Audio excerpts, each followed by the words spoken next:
দর্শকদের জন্য যে মমতা ব্যানার্জি যখন বিহারের এসআইআর অ্যানাউন্সমেন্ট হয়, তিনি জগন্নাথ মন্দির উদ্বোধন করতে গেছিলেন, তিনি তখন এটা নিয়ে প্রেস কনফারেন্স করে তিনি সবার আগে ইস্যুটাকে তোলেন বিরোধীদের পক্ষ থেকে। তাহলে কি এটাই দাঁড়াচ্ছে যে তৃণমূল কংগ্রেস অনেক বেশি প্রিপেয়ার্ড ছিল, তারা জানতো এসআইআর হবে, তার এটা একটা আই ওয়াশ ছিল। মমতা ব্যানার্জি রাস্তায় নেমেছেন, প্রতিবাদ করেছেন, এটা দেখানো যে তারা এসআইআর এর বিরুদ্ধে রাস্তায় নামছেন, কিন্তু তাদের যে গ্রাসরুট লেভেলের কাজটা, গ্রাসরুট লেভেলে সেই কাজটা তারা খুব সুন্দরভাবে সংগঠিত করেছেন অর্গানাইজেশন, কারণ তারা জানতেন যে এসআইআর হবে এবং সেই প্রক্রিয়ার মধ্যে ঢুকে কাজটা কিভাবে করতে হবে এটা কি তাহলে তারা বেটার করেছেন। কিন্তু এই কথাটা কি বিজেপি তাহলে জানতো না?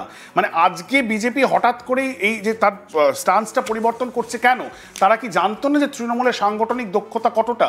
মানে তারা হঠাৎ করে রিয়েলাইজ করলেন যে আজকে আইপ্যাককে দিয়ে কাজ করানো হচ্ছে।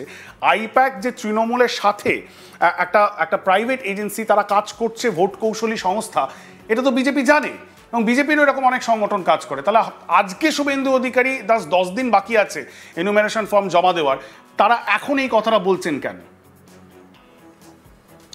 না, আসলে বিজেপি এই খেলাটা বুঝতেই পারেনি। আসলে বিজেপি বিহারে যেটা করেছিল, সেখানে বিরোধী দলে রয়েছে আরজেডি, যাদের সেইভাবে ক্ষমতায় আছে, বিজেপি ক্ষমতায় আছে বিহারে, এসআইআর হয়েছে, ক্ষমতায় বিজেপি ক্ষমতা আছে। ঠিক আমি এই প্রসঙ্গে একটা কথা বলি, আমি কেরালার ব্যাপারে বিস্তারিত খবর নিয়েছি। কেরালায় কিন্তু সিপিএম বিধানসভায় এসআইআর এর বিরুদ্ধে প্রস্তাব পাশ করেছে।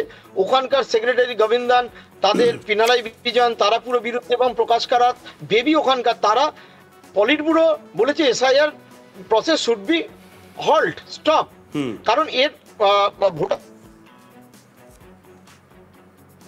আমি খোঁজ নিয়ে দেখেছি মানে কেরালার প্রত্যন্ত প্রতিটা গ্রামাঞ্চলে ওখানকার সাংবাদিকরা বা ওখানকার লোকেরা বলছে প্রত্যেকটা জায়গায় সিপিএম ক্যাম্প করেছে, তারা এনুমারেশন ফর্ম ভরে দিচ্ছে এবং এসআইআর এর নাম যাতে থাকে তার জন্য প্রতিটা ক্ষেত্রে সাহায্য করছে। কেরালাতেও কিন্তু একজন মারা গেছে, বিএলও একজন সুইসাইড করেছে, কিন্তু তারা চরম প্রতিবাদ করলেও কিন্তু তারাও কিন্তু কাজটা গুটিয়ে এনেছে। বলছে বিজেপি, সেখানে বিজেপি গত লোকসভা নির্বাচনে 19.5% কেরালে ভোট পেয়েছিল, কিন্তু বিজেপি কোনো টেবিল লাগিয়ে এই এনুমারেটরদের এই যে এসআইআর ফর্ম ভরার জন্য কোনো ক্যাম্প করতে পারেনি।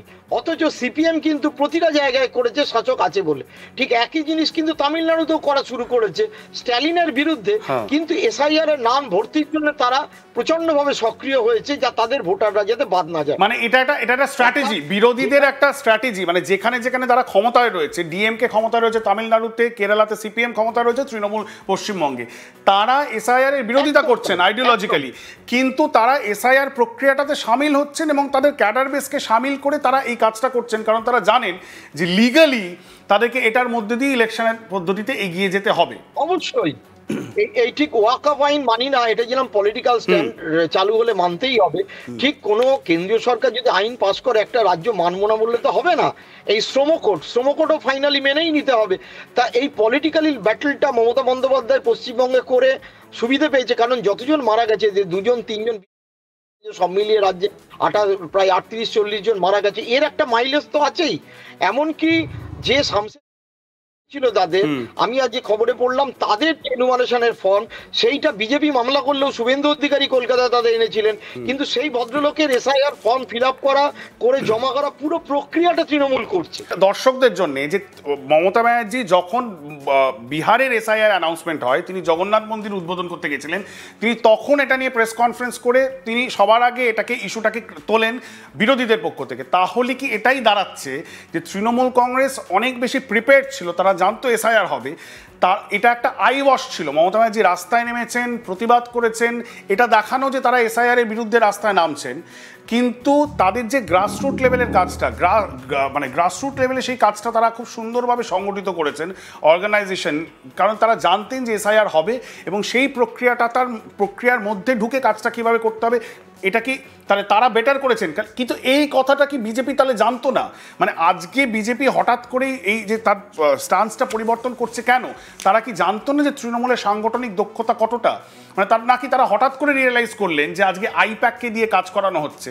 আইপ্যাক যে তৃণমূলের সাথে একটা প্রাইভেট এজেন্সি, তারা কাজ করছে, ভোট কৌশলী সংস্থা, এটা তো বিজেপি জানে এবং বিজেপিরও এরকম অনেক সংগঠন কাজ করে। তাহলে আজকে শুভেন্দু অধিকারী 10 দিন বাকি আছে এনুমেরেশন ফর্ম জমা দেওয়ার, তারা এখন এই কথাটা বলছেন কেন? না, আসলে বিজেপি এই খেলাটা বুঝতেই পারেনি। আসলে বিজেপি বিহারে যেটা করেছিল, হ্যাঁ। সেখানে বিরোধী দলে রয়েছে আরজেডি, যাদের সেইভাবে তারা ক্ষমতায় আছে, বিজেপি ক্ষমতায় আছে বিহারে, এসআইআর হয়েছে, ক্ষমতায় বিজেপি আছে। ক্ষমতা আছে ঠিক। আমি এই প্রসঙ্গে একটা কথা বলি, আমি কেরালার ব্যাপারে বিস্তারিত খবর নিয়েছি। কেরালায় কিন্তু সিপিএম বিধানসভায় এসআইআর এর বিরুদ্ধে প্রস্তাব পাশ করেছে। ওখানকার সেক্রেটারি গোবিন্দান, তাদের পিনারাই বিজয়ন, তারা পুরো বিরুদ্ধে, এবং প্রকাশ কারাত, বেবি ওখানকার, তারা পলিট ব্যুরো বলেছে SIR process should be halt, stop. কারণ এর ভোটার, আমি খোঁজ নিয়ে দেখেছি মানে কেরালার প্রত্যন্ত প্রতিটা গ্রামাঞ্চলে ওখানকার সাংবাদিকরা বা ওখানকার লোকেরা বলছে প্রত্যেকটা জায়গায় সিপিএম ক্যাম্প করেছে, তারা এনুমারেশন ফর্ম ভরে দিচ্ছে এবং এসআইআর এর নাম যাতে থাকে তার জন্য প্রতিটা ক্ষেত্রে সাহায্য করছে। কেরালাতেও কিন্তু একজন মারা গেছে, বিএলও একজন সুইসাইড করেছে, কিন্তু তারা চরম প্রতিবাদ করলেও কিন্তু তারাও কিন্তু কাজটা গুটিয়ে এনেছে। বলছে বিজেপি, সেখানে বিজেপি গত লোকসভা নির্বাচনে 19.5% কেরালে ভোট পেয়েছিল, কিন্তু বিজেপি কোনো টেবিল লাগিয়ে এই এনুমারেটরদের এই যে এসআইআর ফর্ম ভরার জন্য কোনো ক্যাম্প করতে পারেনি। অথচ সিপিএম কিন্তু প্রতিটা জায়গায় করেছে শাসক আছে বলে।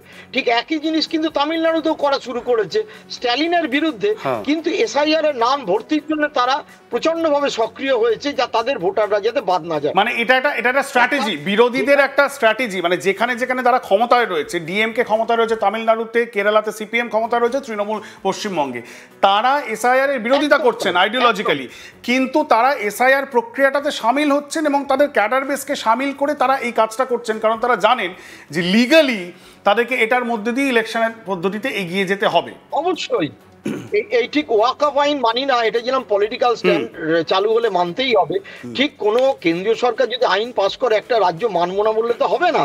এই শ্রমকোডও ফাইনালি মেনেই নিতে হবে। তা এই পলিটিক্যাল ব্যাটলটা মমতা বন্দ্যোপাধ্যায় পশ্চিমবঙ্গে করে সুবিধা পেয়েছে, কারণ যতজন মারা গেছে, যে 2-3 জন সব মিলিয়ে রাজ্যে প্রায় 38-40 জন মারা গেছে, এর একটা মাইলেজ তো আছেই। এমনকি যে ছিল তাদের, আমি আজ যে খবরে পড়লাম তাদের এনুমারেশনের ফর্ম, সেইটা বিজেপি মামলা করলেও শুভেন্দু অধিকারী কলকাতা তাদের এনেছিলেন, কিন্তু সেই ভদ্রলোকের এসআইআর ফর্ম ফিল আপ করে জমা করা পুরো প্রক্রিয়াটা তৃণমূল করছে না। তাহলে কোশুনটা তাহলে কি হবে?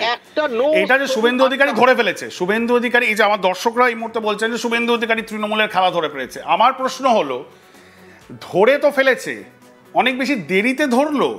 মানে এখন 4 দিন বাকি ছিল, কিন্তু সেটাকে এখন এক্সটেন্ড করে 11 তারিখ অবধি করা হয়েছে। তা এনুমেশন ফর্ম জমা দেওয়ার 100% জমা তো দেওয়া হয়ে গেছে।